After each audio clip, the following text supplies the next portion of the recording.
Bismillahirrahmanirrahim. Alhamdulillahi rabbil alamin wassalatu wassalamu ala rasulillahi wa ala alihi wa ashabihi ajma'in. Allahumma 'allimna ma yanfa'una wanfa'na bima 'allamtana wa zidna 'ilman wa aslih lana sha'nana kullahu wa la takilna ila anfusina tarfata 'ain. Vëllezër të nderuar, kemi folur në mësimin e kaluar në lidhje me titullin e librit, që është 3 baza dhe argumentet e tyre. Në mësimin e fundit, folëm në lidhje me pjesën e mbetur të pashpjeguar të titullit të librit, për pjesën dhe argumentet e tyre. Pas kësaj, folëm për 2 pika. E para, për nxjerrjen e parë të vlerave të këtij libri. E dyta, folëm në lidhje me biografinë e autorit të librit. Sa për pjesën e fundit të titullit të librit, e cila është dhe argumentet e tyre, cituam fjalën e Sheikh Suleiman Ruhailit, Allahu ruhet, që ka dhënë në komentimin e këtij libri të bekuar, ku ka thënë se argumente, al-adilla, argumente, është shumë si fjalës delil, argument, dhe se te dietarët, argumenti është ajo që udhëzon drejt diçkaje të kërkuar.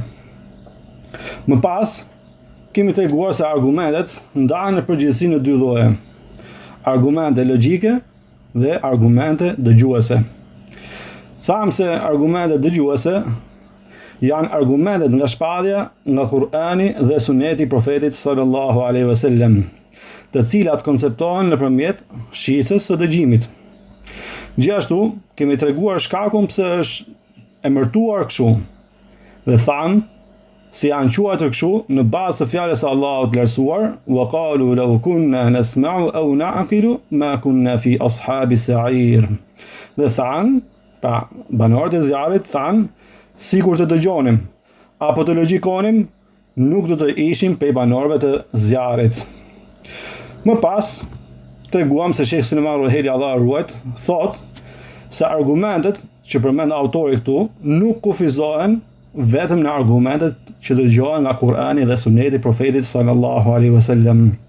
Përkundrazi, ato mund të jenë argumente dëgjuese, por mund të jenë dhe argumente logjike, thënë ndryshe, argumente racionale, e njëjta kuptim. Mirë po, kjo, sikur se thamë në mësimin e kaluar, është vetëm sa i përket njohjes së Allahut dhe njohjes së Profetit sallallahu alaihi wasallam. Sa i përket njohjes së fesë islame, kjo arrihet vetëm përmes argumenteve dëgjuese, pra nga Kur'ani dhe Suneti i Profetit sallallahu alaihi wasallam. Për këtë kemi cituar fjalën e Aliut radhiyallahu anhu se ka thënë: "Law kana ad-dinu bir-ra'i, la kana asfalu al-khuffi awla bil-mashi min a'la." Sikur feja të ishte me mendje, me logjik, atëherë mesi i pjesës së poshtme të këmbës do të ishte më parsor për të fshirë. Wa qad ra'aytu Rasulullahi sallallahu alaihi wasallam yamsahu ala dhahiri khuffayhi. Unë e kam parë, thot Aliu radhiyallahu anhu, unë kam parë të dërguarin e Allahut sallallahu alaihi wasallam të japi mes pjesës së sipërme të khufit, pra të çorapeve prej leshit. Dhe thamë se këtë ka transmetuar Abu Daudi dhe ka saktuar Ibn Hajeri. Gjithashtu, kemi treguar mënyrën e njohjes së Allahut dhe Profetit sallallahu alaihi wasallam përmes argumenteve logjike. Sa i përket njohjes së Zotit, njohjes së Allahut subhanahu wa taala përmes argumenteve logjike racionale, kjo arrihet duke medituar në universin dhe duke reflektuar në krijesat e Allahut të plotfuqishëm, sepse ato tregojnë për Allahun e lartësuar nga xhemet, dhe për këtë kam përkthyer, vëllezër të nderuar, një libër të bukur me titull Argumente logjike për ekzistencën e krijuesit dhe për sosmërinë e tij. Andaj, ai i cili do të zgjerohet në këtë temë, le të lexojë nga ky libër, nga se është i dobishëm inshallah. Sa i përket njohjes së Profetit sallallahu alaihi wasallam përmes argumenteve logjike, njeriu mediton mbi jetën e pejgamberit sallallahu alaihi wasallam dhe biografinë e tij, dhe del në konkluzion sa ai është i dërguar i Allahut. Kjo bëhet gjithashtu duke medituar mbi mrekullitë që Allah subhanahu wa taala i dha në duart e tij. Po ashtu, Kjo arrije duke medituar në sunetin e profetit sallallahu alaihi wasallam, në udhëzimet që ai dha për të mirën dhe rregullinë e njerëzimit. Më pas kemi folur për pikën e parë, të cilën e përmendëm më parë, e cila ishte nxjerrja në pa e vlerave të këtij libri. Tham se vlera e këtij libri del në pa nga 3 aspekte: nga tema, nga metodologjia e autorit në përpirimin e librit dhe nga pozita e autorit. Sa e përket temës, tema e këtij libri, sikurse thamë më parë, vërtetet rreth 3 pyetjeve themelore, për të cilat çdo njeri do të pyetet në varr. Kush është Zoti yt? Kush është feja jote dhe kush është profeti yt? Duke qenë se kjo njohje ka të bëjë me njohjen e Allahut, njohjen e profetit sallallahu alaihi wasallam dhe njohjen e fesë islame me argumente, prandaj dhe kjo ka një vlerë të lartë ndër dituritë e tjera. Nga se, sikurse thamë më parë, nga se vlera një diturie varet nga vlera e asaj për të cilën po mëson njeriu. Sa i përket metodologjisë së autorit në përpilimin e librit, thamë se vetë titulli i librit, 3 baza dhe argumentet e tyre, pra na tregon për metodologjinë që ka ndjekur autori në përpilimin e librit. Se ajo është përpiluar bazuar në argumente dhe kjo metodologji i jep vlerë këtij si libër. Gjithashtu, vëllezër të nderuar, për gjërave që tregon për vlerën e këtij libri është pozita e autorit. Tham se pozita e librit varet nga pozita e autorit të librit. Dhe duke qenë se pozita e autorit njihet pasi të kemi njohur biografinë e tij, dhe duke qenë se Muhammed ibn Sirini, Allahu e mëshiroft, ka thënë: "Inna hadha al-ilm din, fanzuru amman ta'khudhuna dinakum." Kjo dituri është fe, andaj shikoni ku e merrni fen tuaj. Atëherë ne duhet të njohim biografinë e autorit. Dhe duke u nisur nga këtu, kaluam në pikën e dytë, e cila ishte biografia e autorit. Më pas morëm diçka nga biografia e autorit. Thamë se autori e ka ardhur nga fisi Temim, dhe se për këtë fis kanë ardhur hadithe që tregojnë për vlerën e tij, sidomos në fundin e kohës kur do dali Dejjali. Për këtë kemi cituar hadithin nga Sahihu Buhariut nga Ebu Huraira radhiyallahu anhu, se ka thënë: "E kam dëgjuar profetin sallallahu alaihi wasallam të thotë: Hum ashaddu ummati ala ad-Dajjal", ata janë njerëzit më të ashpër kundër Dejjalit prej ummetit tim. Më pas cituam fjalën e Shejh dietarit të madh Kolozit, Shejh Abdul Muhsin Abbad, Allahu ruajt, se ka thënë: "Ashtu siç do të jenë të ashpër ndaj Dejjalit të madh në fundin e kohës, po ashtu edhe Sheikhul Islam Muhammed ibn Abdul Wahhab, bit, nipërit, nxënësit dhe nxënësit e nxënësve të tij kanë qenë ndër më të vendosurit, më të ashpërtit kundër Dejjallëve të kohëve të tyre, nga radhët e atyre që kanë devijuar dhe janë në humbje." Më pas folëm se Sheikh Muhammed ibn Abdul Wahhab është rritur në një familje me pjesëtar që ishin dietar.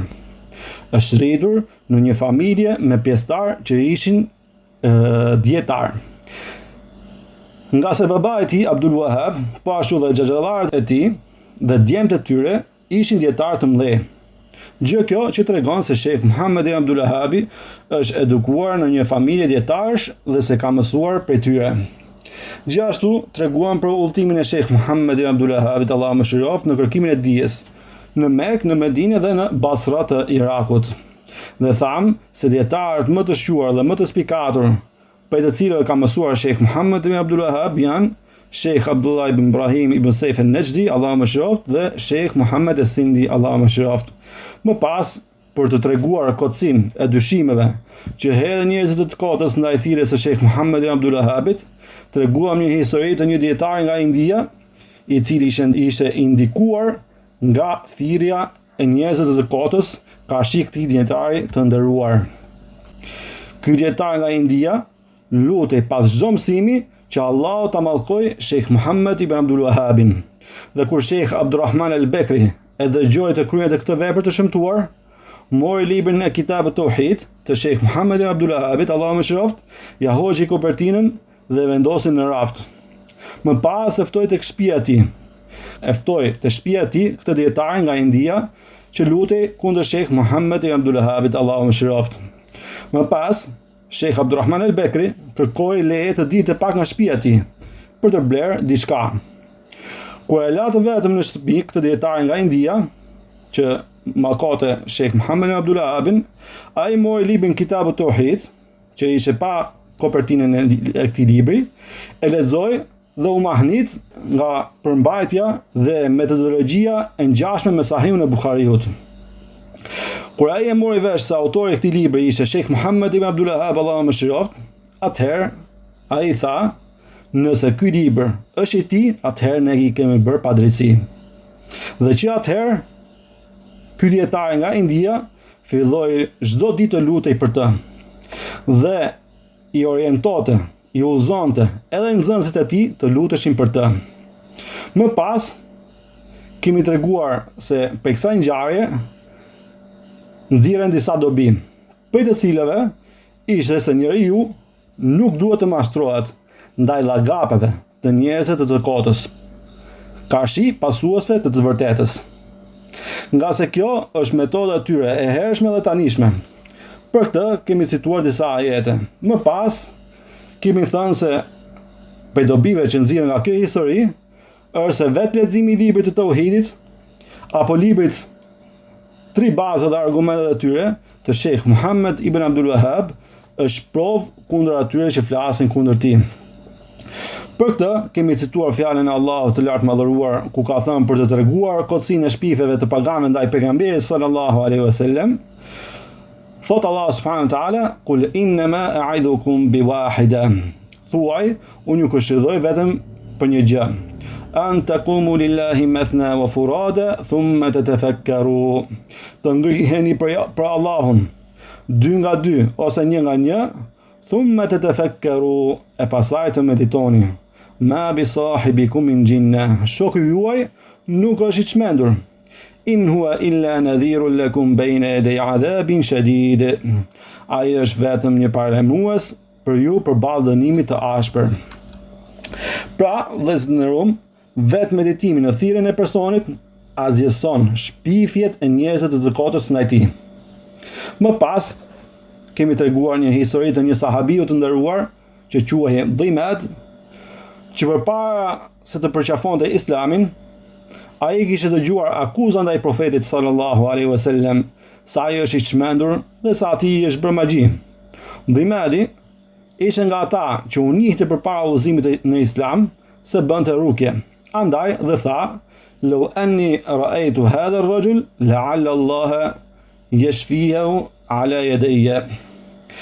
Sikur ta takoj këtë njeri, pra profetin sallallahu alaihi wasallam, ndoshta Allah do të dëshironte atë nëpërmjet meje. Pasaj, Dhimedi e takoi profetin sallallahu alaihi wasallam dhe I tha, "Ya Muhammad, o Muhammad, inni arqi min hadha ar-rih." Unë jam prej atyre që bëjnë rukje për këtë lloj smundje, pra që pretendohet se ti ke, se je I çmendur. Wa inna Allaha yashfi ala yadayya man sha'a fa hal laka. Dhe Allah thot, shëron nëpërmjet meje këtë doj. A dëshiron të aprovoj këtë gjë me ty? Atëherë profeti sallallahu alaihi wasallam tha, "Innal hamdulillahi nahmaduhu wa nasta'inuhu. من يهده الله فلا مضل له ومن يضلل فلا هادي له وأشهد أن لا إله إلا الله وحده لا شريك له وأن محمدا عبده ورسوله أما بعد." Thot në këtë hadith profeti sallallahu alaihi wasallam, në këtë fjalim, thot, falëndrimi dhe lavdërimi takon Allahut, ne lavdërojmë atë dhe kërkojmë ndihmë prej tij. Atë që udhëzon Allahu, askush nuk mund ta humbas, dhe atë që ai e humb, askush nuk mund ta udhëzoj. Dëshmoj se nuk ka të adhuruar tjetër me drejt përveç Allahut, të vetëm e pa ortak, dhe se Muhamedi është rob dhe I dërguar I tij. Më pas, atëherë Dhimedi, I mahnitur nga fjalët e profetit sallallahu alaihi wasallam, tha, "A'id alayya kalimatika haula'i." Mi përsërit edhe një herë këtë fjalë. Atëherë profeti sallallahu alaihi wasallam ja përsëriti ato fjalë 3 herë. Pastaj Dhimedi tha, "Laqad sami'tu qawla al-kahana wa qawla as-sahara wa qawla ash-shu'ara fama sami'tu mithla kalimatika haula'i."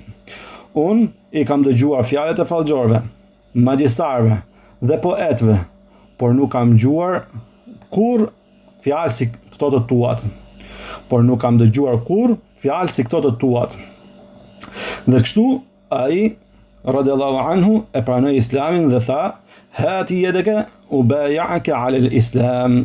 Ma jep dorën të jap besën për Islamin. Pra vëllezër të nderuar, dhimati në fillim ishte ndikuar nga fjalët e paganëve në Mekas në lidhje me profetin sallallahu alaihi wasallam. Por kur erdhi dhe pa vetë thirrjen e tij sallallahu alaihi wasallam, atëherë e pranoi Islamin dhe u kthye në të vërtetën. Po ashtu edhe dietari nga India. Ai në fillim ishte ndikuar nga propaganda kundër Sheikh Muhammad ibn Abdul Wahhabit. Mirë po, kur ai lexoi librin e Tauhidit, e kuptoi se mendimin që kishte ndaj Sheikh Muhammad ibn Abdul Wahhabit ishte paragjykim dhe u kthye duke përkrahur thirrjen e tij. Kjo ishte përmbledhtazi ajo për të cilën folëm herën që kaloi, dhe sot inshallah me lejen e Allahut do të marrim shpjegimin e një pjesë nga fillimi i këtij libri të bekuar. Thot autori, Allah më shëroft, në fillimin e këtij libri: Bismillahirrahmanirrahim. I'lam rahimakallah annahu yajibu alayna ta'allumu arba'i masail. Me emrin e Allahut, të gjithë mëshirshëm mëshirëplot, dije Allahu të mëshiroft se ne kemi obligim të mësojmë 4 çështje. Fillimisht, o vëllezër të nderuar, duhet të dimë se shkurtimisht fjalës Bismillahirrahmanirrahim, pra me emrin e Allahut, të gjithë mëshirshëm mëshirëplot, i thon shkurt besmele. Këtë term do ta themi shpesh, prandaj dhe duhet ta dim. Pra, shkurtimisht fjalës Bismillahirrahmanirrahim i thon besmele, ndërsa fjalës Elhamdulillah i thon shkurt hamdele. Në lidhje me besmelen, pra me fjalën Bismillahirrahmanirrahim, do të flasim sot inshallah për 3 çështje. Çështja e parë ka të bëjë me argumentet mbi të cilat është bazuar autori në fillimin e librit të tij me besmelen. Çështja e dytë, pse autori është mjaftuar në fillimin e librit me besmelen dhe nuk ka përmendur pas tij hamdelen, pra elhamdulillah. Çështja e tretë, për cilën do të flasim sot inshallah, është sqarimi i fjalës së fshirë, por që është e nënkuptuar në fjalinë Bismillahirrahmanirrahim, me emrin e Allahut të gjithëmëshirshëm mëshirëplot. Sa për çështjen e parë, për cilën do të flisim inshallah, në lidhje me besmelen, ka të bëjë me argumentet mbi të cilat është bazuar autori në fillimin e librit të tij me besmelen, pra me fjalën Bismillahirrahmanirrahim. Për këtë, thot shejhu i nderuar Sheikh Sulejman Ruhaili, Allahu ruajt, në shpjegimin e këtij libri në faqen 33, thot: Ibtada Sheikhul Islam rahimahullah kitabahu bil basmala, fabada Bismillahirrahmanirrahim. Sheikhul Islam, Allahu mëshiroft, e filloi librin e tij me besmelen, duke nisur me Bismillahirrahmanirrahim, me emrin e Allahut të gjithëmëshirshëm mëshirëplot. Wa dhalika iqtida'an bi kitabillahi idh huwa khairul kutub. Duke ndjekur kështu shembullin e librit të Allahut subhanahu wa taala, pasi ai është libri më i mirë. Dhe sipas konsensusit të dietarëve, fillon me besmelen, pavarësisht nëse themi se besmeleja është ajet nga sura Fatiha apo jo. Më pas thot, po ashtu autori, Allah mëshiroft, e filloi me besmelen duke ndjekur shembullin e profetit sallallahu alaihi wasallam në letrat e tij, sepse të gjithë letrat e profetit sallallahu alaihi wasallam që dietarët kanë mbledhur fillojnë me besmelen. Më pas, Sheikh Sulejmani përcjell një fjalë të Al-Hafidh ibn Hajar, Allahu mëshiroft, ku thot: ويؤيده أيضا وقوع كتب رسول الله صلى الله عليه وسلم إلى الملوك وكتبه في القضايا مفتتحة بالتسمية دون الحمد لله وغيرها. Thot Ibn Hajari në këtë citat, thot, e mbështet këtë edhe fakti se letrat e të dërguarit Allahu sallallahu alaihi wasallam drejtuar mbretërve dhe shkrimet e tij për çështje të ndryshme fillon me tesmien, me bismillah. Pa me Bismillahirrahmanirrahim dhe jo me hamdele apo me diçka tjetër. Gjithashtu, në Sahihun e Buhariut, thot Sheikh Sulejmani, në librin apo kapitullin e tefsirit, përmendet në të, u thuhet: "Thumma da'a bi kitabi Rasulillahi sallallahu alaihi wasallam." Pastaj kërkoi letrën e të dërguarit Allahu sallallahu alaihi wasallam. Fa qara'ahu, dhe lexoi atë. Fa idha fihi, në të shkruaj, thot, Bismillahirrahmanirrahim min Muhammedin Rasulillahi sallallahu alaihi wasallam. Në të shkruaj Bismillahirrahmanirrahim, me emrin e Allahut, të gjithë mëshirshëm më shpejt, nga Muhammedi, i dërguari i Allahut sallallahu alaihi wasallam. Pa thot shehu, këtë letër profeti sallallahu alaihi wasallam e kishte filluar me Bismillahirrahmanirrahim. Madje thot shehu El-Hafidh Ibn Hajar, Allahu më shëroft, përmend sa ai mblodhi letrat e profetit sallallahu alaihi wasallam dhe i gjeti të gjitha të filluara me besmelen. Ai thot, Allahu më shëroft, thot El-Hafidh Ibn Hajar, وقد جمعت كتب النبي صلى الله عليه وسلم إلى الملوك وغيرهم فلم يقع في واحد منها البداء بالحمد بل بالبسملة. Thot Ibn Hajari në këtë citat, i kam mbledhur letrat e profetit sallallahu alaihi wasallam drejtuar mbretërve dhe të tjerëve, dhe në asnjërin prej tyre nuk gjeta që fillonte me hamdele, por vetëm me besmele. Më pas thot Sheikh Sulemani, pra, ajo që është e qëndrueshme është se suneti i profetit sallallahu alaihi wasallam në shkrimin e letrave drejtuar mbretërve ishte që t'i fillonte ato me Bismillahirrahmanirrahim. Pra, fillimi me Bismillahirrahmanirrahim ishte një pasim i shembullit të profetit sallallahu alaihi wasallam.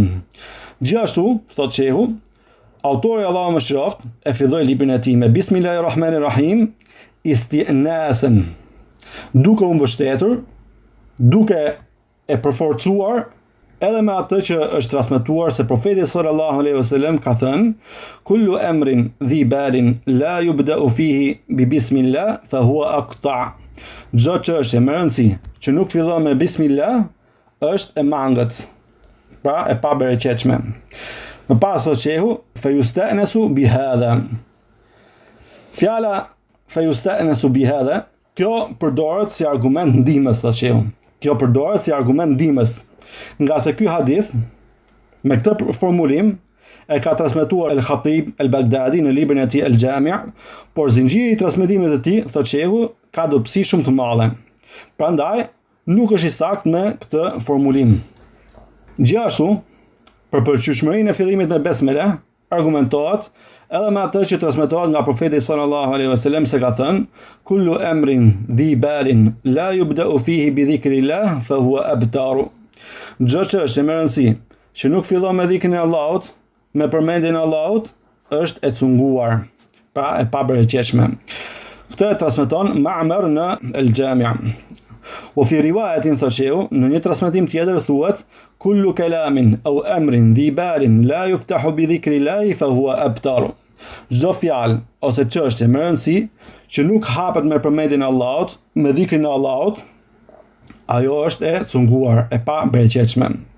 Wa rawahu ad-Daraqutni bil lafdhin, thot shehu, dhe e ka transmetuar edhe Daraqutni me formulim: kullu amrin dhi balin la yubda'u fihi bi dhikrillah fa huwa aqta'. Çdo çështje me rëndësi që nuk fillon me përmendjen e Allahut është e mangët, pra e pabereqetshme. Ky hadith me formulimin bi dhikrillah, me përmendjen e Allahut, me dhikrin e Allahut, sipas dietarëve, verifikues të hadithit është hasan li dhatihi, është i mirë në vetvete. Prandaj ky hadith përdoret si argument. Më pas thot shehu, nuk ka dyshim se bismillah është prej përmendjes së Allahut, prej dhikrit të Allahut. Kështu, fillimi me bismillah konsiderohet fillim me përmendjen e Allahut dhe hyn në fjalën e profetit sallallahu alaihi wasallam ku ka thënë: kullu amrin dhi balin la yubda'u fihi bi dhikrillahi fa huwa aqta'. Çdo çështje me rëndësi që nuk fillon me përmendjen e Allahut, me dhikrin e Allahut, është e mangët, e pabereqetshme. Gjithashtu, dietarët mbështeten në fillimin me bismillah, pra me besmelen, edhe në faktin se libri është diçka që lexohet. E kurse Allahu i lartë madhëruar ka thënë: iqra bismi rabbikal ladhi khalaqa. Lexo në emër apo me emër të Zotit tënd që krijoi. Më pas thot shehu, e gjithë kjo tregon ligjshmërinë dhe pëlqyeshmërinë e fillimit me bismillah, me besmelen. Cilët janë këto? Fakti që Kur'ani fillon me besmelen, 1. Fakti që letrat e profetit sallallahu alaihi wasallam fillonin me besmele, kjo është e dyta. E treta, fakti që profeti sallallahu alaihi wasallam ka thënë kullu amrin dhi balin la yubda'u fihi bi dhikrillahi fa huwa aqta', çdo çështje me rëndësi që nuk fillon me përmendjen e Allahut është e mangët, e pabereqeshme. Kjo ishte e treta. E katërta, dhe fakti që libri është diçka që lexohet, e kurse Allahu i plotfuqishëm ka thënë Iqra bismi rabbikal ladhi khalaqa, lexo me emrin e Zotit tënd që krijoi. Pra, të gjitha këto tregojnë ligjshmërinë e fillimit me besmele. Më pas thotë shehu, wa hadha shay'un nafi'un li tullabil ilm. Kjo është diçka e dobishme për nxënësit e dijes. Fa inna ba'da man khafi alayhim al-ilm yunkiruna al-buda'a bil basmala. Sepse thotë shehu, disa prej atyre që nuk kanë njohuri të mjaftueshme e kundërshtojnë fillimin me besmelen dhe mendojnë se fillimi me besmelen mbështetet vetëm në hadithin që përmendëm më herët dhe se është shumë i dobët. Kur thuhet në të, kullu amrin dhi balin la yubda'u fihi bi bismillah fa huwa aqta', çdo çështje me rëndësi që nuk fillon me bismillah është e mangët, është e pabereqeshme. Ky hadith, siç tham, është shumë i dobët. Thotë shehu, ky mendim është i gabuar. Cili? Do më thënë mendimi se fillimi me bismillah mbështetet vetëm në hadithin që përmendëm më herët se është shumë i dobët. Thotë shehu, ky mendim është i gabuar. Pse? Sepse për fillimin me besmelen tregojnë argumente të shumta, siç përmendëm më parë, të cilat ishin 4. Cilat janë këto? Fakti që Kur'ani fillon me besmelen, 1. Fakti që letrat e profetit sallallahu alaihi wasallam fillonin me besmele, 2. Fakti që profeti sallallahu alaihi wasallam ka thënë kullu amrin dhi balin la yubda'u fihi bi dhikrillahi fa huwa aqta', çdo çështje me rëndësi që nuk fillon me përmendjen e Allahut është e mangët dhe besmela është prej përmendjes së Allahut. E katërta është se libri është diçka që lexohet, e kurse Allahu subhanahu wa taala ka thënë Iqra bismi rabbikal ladhi khalaqa, lezo me emrin e Zotit tënd i cili krijoi. Mbaron këtu fjala e Sheikh Sulejman Rohelit, Allahu ruajt. Çështja e dytë, për të cilën do të flisim sot inshallah në lidhje me besmelen, është pse autori është mjaftuar në fillimin e librit me besmelen dhe nuk ka përmendur pasi hamdalen. Pse autori është mjaftuar në fillimin e librit me besmelen dhe nuk ka përmendur pasi hamdalen. Pra, thënë ndryshe, pse autori, pra Sheikh Muhammed ibn Abdul Wahhab, është mjaftuar në fillimin e librit 3 baza dhe argumentet e tyre me besmelen, me fjalën Bismillahirrahmanirrahim dhe nuk ka përmendur në të hamdalen, fjalën Elhamdulillah apo innal hamdulillahi nahmaduhu wa nasta'inuhu wa nastaghfiruh deri në fund. Thot Sheikh Sulejman, Allahu ruajt, në lidhje me këtë, thot thumma innal musannif rahimahullah iktasara ala al-basmala. Pastaj autori, Allahu mëshiroft, u mjaftua vetëm me besmelen, duke thënë Bismillahirrahmanirrahim, i'lam rahimakallah. Duke thënë Bismillahirrahmanirrahim, me emrin e Allahut të gjithë mëshirëplot, dije Allahu të mëshiroft. Dhe nuk e pasoi, thotë shehu, besmelen me hamdalen. Nëse dikush thot, thotë shehu, nëse dikush thot, pse autori u mjaftua vetëm me besmelen dhe nuk përmendi hamdalen? Qultu, thotë shehu, them hadha saniyun maslukun 'inda al-ulama. Kjo është një mënyrë e ndjekur nga dietarët. Bel inna akthar al-mutaqaddimin min a'immati al-islam kanu yasna'una hadha. Madje thot, shumica dietarët e hershëm të islamit vepronin kështu. Fayabda'una bil basmala faqat. Fillonin vetëm me besmelen. Siç vepruan Imam Maliku në librin al-Muwatta, Imam Ahmedi në librin al-Musnad dhe Imam Buhariu në Sahihun e tij. Ata thotë shehu e filluan vetëm me besmelen dhe nuk përmendën në të hamdalen. Pra kjo është një metodë e njohur dhe lishme të dietarëve të Islamit dhe nuk ka vend për qortim në lidhje me të. Më pas thotë shehu wa sababu dhalik an al-matlub fi al-kutub an nabda bi dhikrillah. Shkaku, arsyeja është sa ajo që kërkohet në libra është që të fillohet me përmendjen e Allahut, me dhikrin e Allahut, siç u përmend në hadith. Dhe kjo arrihet me besmelen, me fjalën Bismillahirrahmanirrahim. Prandaj thotë shehu, kjo mjafton, fe yakun hadha kafiyan, prandaj kjo mjafton, thotë shehu. Wa qad yakun al-imam rahimahullah qad talaffadha bilhamdulillah lafdhan wa lam yaktubha. Gjithashtu, thotë shehu, mund të ketë ndodhur që imami Sheikh Muhammad ibn Abdul Wahhab Allahu mëshiroft ta ketë shqiptuar hamdelen me gojë pa e shkruar atë, duke bashkuar kështu mes besmeles me shkrim dhe hamdeles me shqiptim. Thot Sheikh Sulemani, citon një fjalë nga Al-Hafidh ibn Hajar, se ka thënë: تصانيف الأئمة من شيوخ البخاري وشيوخ شيوخه وأهل عصره كمالك في الموطأ وعبد الرزاق في المصنف وأحمد في المسند وأبي داود في السنن إلى ما لا يحصى ممن لم يقدم في ابتداء تصنيفه خطبة ولم يزد على التسمية وهم الأكثر والقليل منهم من افتتح كتابه بخطبة. Thot Ibn Hajeri në këtë citat që cituam në arabisht, thot veprat e imamëve prej mësuesve të Buhariut, mësuesve të tij dhe bashkohësve të tij, si Maliku në librin Al-Muwatta, Abdur Razaku në Al-Musannaf, në librin Al-Musannaf, Imam Ahmedi në Al-Musnad, Abu Daudi në As-Sunan dhe shumë të tjerë që nuk e filluan librin e tyre me një hutbe, pra një hyrje lavdrimi, duke përmendur në të Elhamdulillah apo innal hamdulillahi nahmaduhu wa nasta'inuhu e kështu me radhë. Por, thot Ibn Hajeri, por mjaftuan vetëm me tesmien, me Bismillahirrahmanirrahim.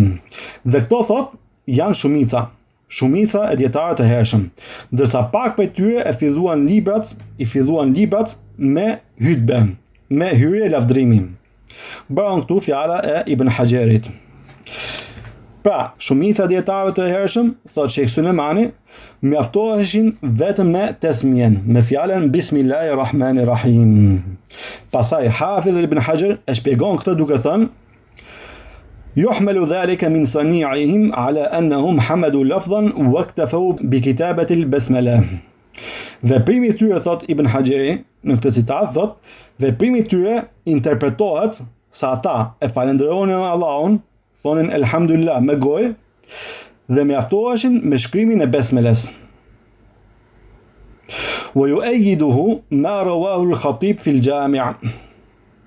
Këtë, thot Ibn Hajeri, mbështet ajo që transmeton Al-Khatib al-Baghdadi në librin e tij Al-Jami' nga Ahmed, an Ahmed, annahu kana yatalaffadhu bi salah 'ala an-nabi sallallahu alaihi wasallam wa la yaktubuha.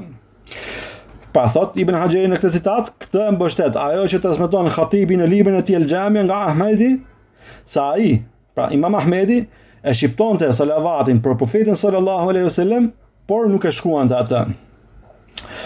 Më pas, thot Sheikh Sulemani, pastaj Hafidh ibn Hajeri, Allahu mëshiroft, thot: وقد استقر عمل الأئمة المصنفين على افتتاح كتب العلم بالبسملة. Është bërë praktik e qëndrueshme e imamëve që librat e dijes t'i fillojnë me besmelen, me Bismillahirrahmanirrahim. Mbaron këtu fjala e Ibn Hajerit. Tani, thot Sheikh Sulemani, وبهذا نعرف أنه لا إنكار على شيخ الإسلام محمد ابن عبد الوهاب أنه بدأ بالبسملة ولم يذكر الحمد لله. Me këtë, na bëhet me dije se nuk ka vend për qërtim ndaj Sheikhul Islam Muhammad ibn Abdul Wahhabit, Allahu mëshiroft, që e filloi me besmelen dhe nuk përmendi në të hamdelen, sepse kjo ishte rruga e shumicës e imamëve të hershëm të Islamit. Dhe kjo është e qartë nga mënyra e profetit sallallahu alaihi wasallam në letrat e tij, sepse nga ajo që duket, ai sallallahu alaihi wasallam e fillonte besmelen dhe pastaj hynte drejt për drejt në përmbajtjen e letrës që dërgonte, pa e filluar me hamdelen. Kjo tregon për ligjshmërinë e kësaj mënyre dhe se nuk ka asgjë të keqe në të. Mbaron këtu fjala e Sheikh Suleiman Ruhelit. Tani dalim tek çështja e tretë. Çështja e tretë për cilën do të flisim për besmelen është sqarimi i fjalës së fshirë, por që është e nënkuptuar në besmelen. Çështja e tretë për cilën do të flisim për besmelen është sqarimi i fjalës së fshirë, por që është e nënkuptuar në besmelen. Vëllezër, në këtë fjali në fjalin Bismillahirrahmanirrahim, me emrin e Allahut, të gjithëmëshirshëm, mëshirëplot, thon dietarët se në të gjendet një fjalë që është e fshirë, por që është e nënkuptuar. Ajo nënkuptohet nga parafjala me, e cila në gramatikën e gjuhës arabe quhet harf jar. Dhe kjo, sipas gramatikës arabe, lidhet me një fjalë të fshirë, por që është e nënkuptuar. Që ta kuptojmë më qartë këtë që po themi, do të japim shembuj nga gjuha shqipe. Dhe do të shpjegojmë një term në stilistikën gramatikore të gjuhës shqipe që quhet elips. Nga se është thënë një shprehje në gjuhën arabe, bil mithal tattadih al maqal, nëpërmjet shembullit bëhet e qartë shprehja. Nëpërmjet shembullit bëhet e qartë shprehja. Prandaj, do të japim shembuj në gjuhën shqipe në mënyrë që të bëhet e qartë ajo që po shpjegojmë në gjuhën arabe. Elips, vëllezër të nderuar, në gjuhën si, në letër si, është një fjalë apo pjesë e fjalisë që hiqet, por kuptimi mbetet i qartë nga konteksti. Në fjalorin e gjuhës shqipe, thuhet në shpjegimin e fjalës elips, thuhet elips është term në gjuhësi, term në letërsi. Është heqja e një fjale ose e një gjymtyre të nënkuptueshme, një fjali për të shprehur më shkurt. Mbaron këtu citimi nga fjalori i gjuhës shqipe. Pra, çfarë thuhet në këtë fjalor? Thuhet elips është term në gjuhësi, term në letërsi, është heqja një fjale ose e një gjymtyre të nënkuptueshme në një fjali për të shprehur më shkurt. Tani, them, në lidhje me të, shembuj për elipsin në gjuhën shqipe janë të shumtë. Shembuj për elipsin në gjuhën shqipe janë të shumtë. Prej shembujve është fjalia unë shkova në shkollë, ai në punë. Prej shembujve është fjalia unë shkova në shkollë, ai në punë. Në këtë fjali është fshirë folja shkoj në pjesën e dytë të fjalisë. Ai në punë. Unë shkova në shkollë, ai në punë. Tek fjala ai në punë është fshirë fjala shkoj. Ai në punë do më thënë ai shkoj në punë. Gjithashtu, për shembujve, është fjalia kur ndonjëri thot kush do kafe. Kur ndonjëri thot kush do kafe, ndërsa dikush tjetër thot shkurtimisht unë, në përgjigjen me fjalën unë janë fshirë fjalët dua kafe. Unë do më thënë unë dua kafe. Gjithashtu, për shembujve, është fjalia disa erdhën herët, të tjerët vonë. Në këtë fjali, folja erdhën është e nënkuptuar, por jo e shqiptuar. Disa erdhën herët, të tjerët vonë, tek fjala të tjerët vonë, do më thënë të tjerët erdhën vonë. Tani, pasi e kuptuan termin stilistik letrar elips, se në fjali, ndonjëherë ke fjalë që janë të fshirë, por që janë të nënkuptuar, atëherë na bëhet e qartë shprehja e dietarëve kur komentojnë besmelen dhe thonë se në këtë fjali ka një fjalë që është e fshirë, por që është e nënkuptuar. Mirë po, cila është kjo fjalë e fshirë? E që është e nënkuptuar në fjalin me emrin e Allahut të gjithëmëshirshëm mëshirëplot. Bismillahirrahmanirrahim. Për këtë, dietarët kanë rënë në mendime, mirë po sikur se thot Sheikh Suleiman Roheli, fjala më parsorë në këtë fjali që është e nënkuptuar është folje e vonuar dhe e përshtatshme me situatën. Fjala më parsorë, thot Sheikh Suleimani, në këtë fjali që është e nënkuptuar është folje e vonuar dhe e përshtatshme me situatën, se cilin për kësaj do ta shpjegojmë inshallah. Me fjalën folje, pra, tu thuhet folje e vonuar dhe e përshtatshme me situatën. Me fjalën folje përjashtohen klasat e tjera të fjalëve, siç është emri, mbiemri, numërori, emri ndaj folja, parafjala, lidhësa, pjesësa dhe prasthirmja. Ndërsa në gjuhën arabe janë vetëm tre: el ism, wal fi'l, wal harf. Emri, folja dhe harfi. Përjashtohet prej saj emri dhe harfi. Pra, kjo është folje. kjo fjalë që është e fshirë dhe që është e nënkuptuar është folje, thot. Pse kanë thënë këto dietar se fjala e nënkuptuar është folje? Pse kanë thënë këto dietar se fjala e nënkuptuar është folje? Përgjigjja është sepse në origjinë vepra është tek foljet. Lexova, hëngra, dola, hyja e tjerë, të gjitha këto janë folje dhe të gjitha këto tregojnë për një veprim. Lexova tregon për veprimin e leximit. Hëngra tregon për veprimin e ngrënies. Dola tregon për veprimin e daljes. Hyra tregon për veprimin e hyrjes, e tjerë me radhë. Pra, fjala e nënkuptuar është folje. Pse? Sepse në origjinë vepra është tek foljet. Dhe me që këtu kemi fillim të një veprimi, atëherë folja është më e përshtatshme se sa emri. Fjala e nënkuptuar në këtë fjali është folje e vonuar e përshtatshme me situatën. Fjala e nënkuptuar në këtë fjali është folje e vonuar e përshtatshme me situatën. Fjala e përshtatshme me situatën tregon se ajo varion në varësi të situatës dhe se ajo nuk është folje e përcaktuar. Si kjo?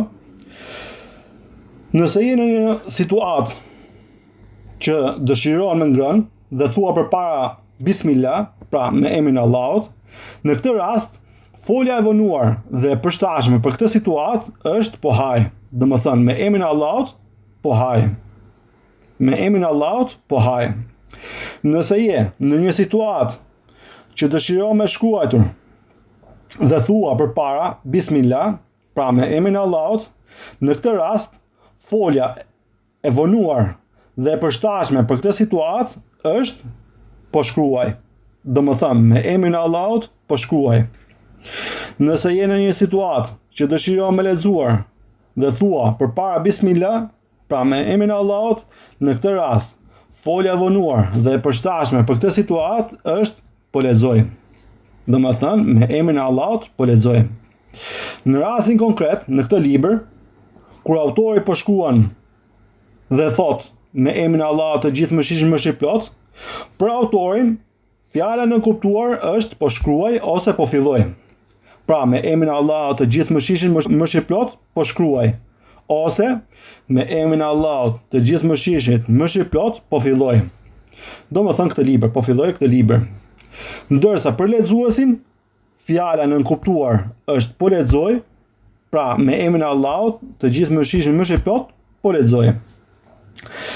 Tham vëllezër të nderuar se fjala e nënkuptuar në këtë fjali është folje e vonuar dhe e përshtatshme me situatën. Është folje e vonuar dhe e përshtatshme me situatën. Këtu na lin një pyetje. Çfarë do të thotë se kjo fjalë e cila është folje është e vonuar? Çfarë do të thotë se kjo fjalë e cila është folje është e vonuar?